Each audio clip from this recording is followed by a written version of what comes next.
जी हाँ, आप लोगों ने बिल्कुल ठीक पढ़ा।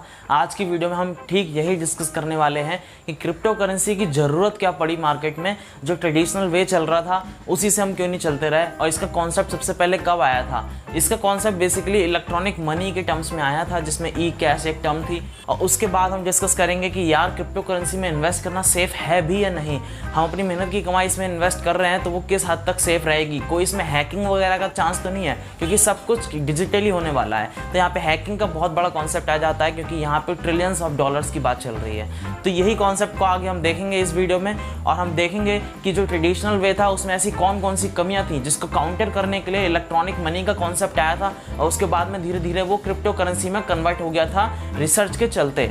सो hello guys, I am Vaibhav Bhardwaj and let's back to the white board.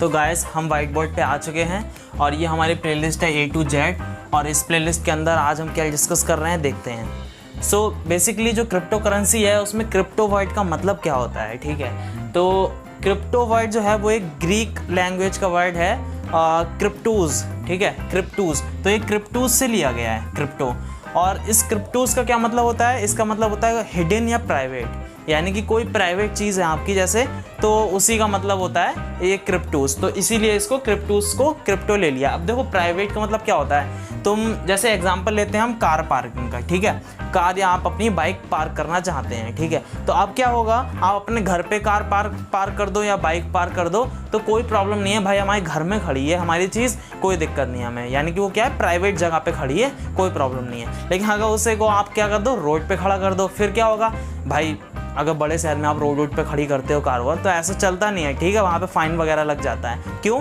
क्योंकि आपने गवर्नमेंट प्रॉपर्टी के ऊपर चीज़ अपनी खड़ी की है, इसलिए आपके ऊपर क्या लग गया, फाइन लग गया, ठीक है। तो यही केस आ जाता है कि हाँ भाई, क्रिप्टो का मतलब क्या हो गया कि उसमें जो है गवर्नमेंट का इंटरफेरेंस नहीं होता है, ठीक है, यानी कि वो क्या है, प्राइवेट चीज़ है, उसे लोग उसे हैंडल करते हैं, ठीक है। उसका गवर्नमेंट में कोई भी इंटरफेरेंस नहीं आएगा, गवर्नमेंट उसमें कोई भी रूल नहीं करेगी। यानी किसी भी कंट्री में अगर ये चल रहा है तो वो बेसिकली देखा जाए तो गवर्नमेंट उसे ज़्यादा अलाउ नहीं करती है। लेकिन आजकल हम देख रहे हैं कि एक दो कंट्री हैं वो बिटकॉइन को लीगली वगैरह लाने की सोच रही हैं। तो ऐसा फ्यूचर में देखा जाएगा कि और भी कंट्रीज़ बिटकॉइन या और भी बाकी के जो कॉइन्स हैं उनको अपनी कंट्री में अलाउ कर देगी। अब समझते हैं कि यार मेरे क्रिप्टो करेंसी को लाने की ज़रूरत क्या पड़ी, ठीक है।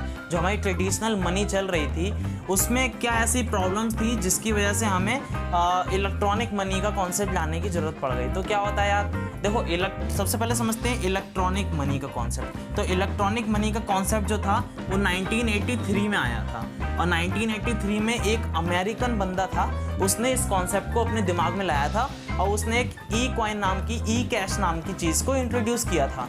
तो ई कैश उस समय बहुत नया था, क्योंकि पहली बार कोई कॉन्सेप्ट लेके आया था वो बंदा अमेरिकन, और फिर धीरे धीरे वो चलता चला गया आगे, उसमें इम्प्रूवमेंट होते चले गए, और फाइनली 2009 में बिटकॉइन को मार्केट में लाया गया। अब क्या होता है यार, देखो 1983 में इस बंदे ने सोच लिया था इलेक्ट्रॉनिक मनी का कॉन्सेप्ट। यानी कि अब तुम कंडीशन समझो, 1983 में क्या थी भाई, ऑनलाइन ट्रांजैक्शन का इतना ज़्यादा कोई ज़माना था नहीं, ठीक है।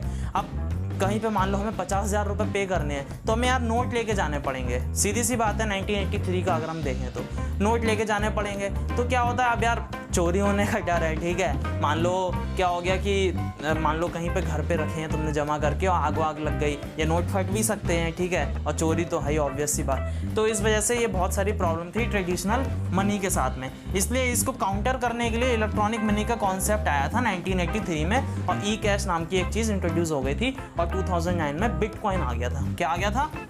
बिटकॉइन आ गया था। इसीलिए इसको फादर ऑफ क्रिप्टो करेंसी भी बोलते हैं बिटकॉइन को। अब अगर आप लोगों को बिटकॉइन के बारे में और जानना है, ठीक है, ये क्या है और ये इसकी इंडिया में ग्रोथ क्यों नहीं हो पाई थी।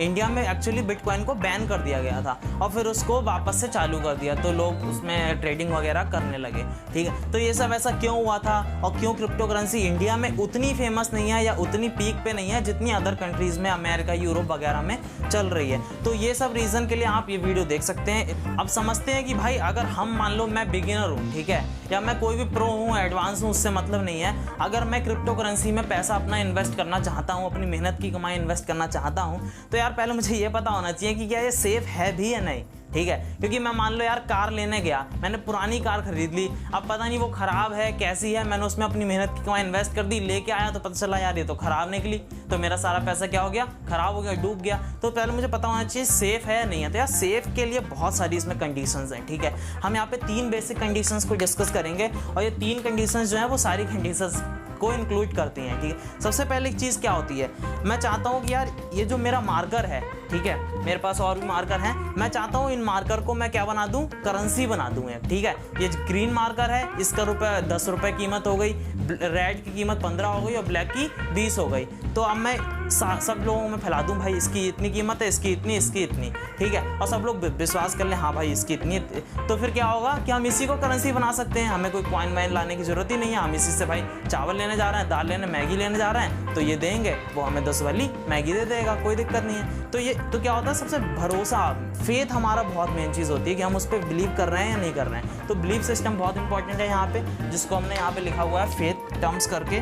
और फेथ में जैसे मैगी का आप देखोगे एग्जांपल, मैगी में क्या हो गया था कि भाई उसमें कांच मिला हुआ है, लेड मिला हुआ है या कोई लोहा होगा, ऐसा कॉन्सेप्ट आ गया था, बीच में लोगों ने खाना बंद कर दिया था, लेकिन फिर उसमें फेथ डेवलप हो गया और लोग फिर से खाने लगे हैं। अब नॉर्मली चल रहा है बहुत आराम से। तो वही चीज़ होती है, फेथ बहुत ज़रूरी होता है। अब यार ये फेथ आएगा कैसे, ऐसे तो है नहीं कि मैं भाई बस ऐसी ही फेथ करने लगूँ इस चीज़ पर। तो ये फेथ कैसे डेवलप होगा, तो उसके लिए बाकी की 2 कंडीशन समझते हैं। तो फेथ डेवलप करने के लिए यार एक मेन चीज़ होती है सिक्योरिटी। भाई वो कितनी सिक्योर है चीज़, ये हमें पता होना चाहिए। अगर पता भाई हम इसमें पैसा इन्वेस्ट अपना करेंगे, पैसे डूबे या उठे उससे अभी हम मतलब नहीं है, क्योंकि वो तो क्रिप्टो करेंसी का एक कॉन्सिक्वेंस है। लेकिन हम ये समझते हैं कि भाई हैकिंग वैकिंग नहीं होनी चाहिए, ये सब काम नहीं होना चाहिए हमारे पैसे के साथ में, ठीक है। इतना जले ना, ये जो ट्रेडिशनल में प्रॉब्लम थी वो सब नहीं होनी चाहिए इस चीज़ में, ठीक है। तो सिक्योर हमारी मनी रहनी चाहिए। तो उसके लिए क्या यार देखो, मैंने यहाँ पे पॉइंट लिखा हुआ है सिक्योरिटी। अब सिक्योरिटी क्या होती है, ये जितने भी क्रिप्टो करेंसी है ये एक कॉन्सेप्ट पे काम करती है, उसका नाम होता है ब्लॉकचेन, ठीक है। उसका नाम क्या होता है, ब्लॉकचेन, BC। इसे बिटकॉइन मत समझना, ठीक है। BC का मतलब बिटकॉइन नहीं है, इसका मतलब ब्लॉकचेन है। अब ब्लॉकचेन क्या होती है यार, इसके लिए मैं देखो एक डिटेल में वीडियो बना दूंगा आने वाले समय में, और इतनी सिंपल लैंग्वेज में बताऊंगा, आपको आसानी से समझ में आ जाएगा।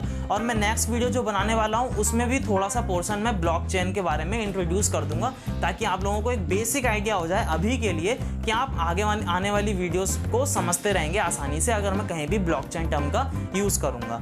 तो ये जो होता है क्रिप्टो करेंसी, ये ब्लॉकचेन पे बेस्ड होती है, ठीक है। अब ब्लॉकचेन इतनी सिक्योर चीज़ है कि इसमें कोई प्रॉब्लम हो ही नहीं सकती है। इसमें आप अभी ये निश्चिंत हो जाएं कि इसकी सिक्योरिटी जो है वो बहुत हाई लेवल की है। तो आप इसको लेके कोई निश्चिंत हो जाएं एकदम, क्योंकि मैं आने वाली वीडियो में आपको ब्लॉकचेन खुद समझाऊंगा। अब दूसरा पॉइंट समझते हैं कि और क्या चीज़ हो सकती है जिससे हमारा फेथ और ज़्यादा डेवलप हो क्रिप्टो करेंसी में, ठीक है। तो दूसरी चीज़ होती है यार, हम प्रीवियस नॉलेज को समझते हैं, मतलब प्रीवियस इसका डेटा क्या रहा है। जैसे मान लो मैगी है, मैगी में क्या है, अचानक से बोल दिया इसमें लेड मिला है, कांच मिला हुआ है, ये नुकसान करेगा हमारी सेहत के लिए। ऑब्वियस सी बात है भाई, हम कांच खाएंगे तो नुकसान ही करेगा।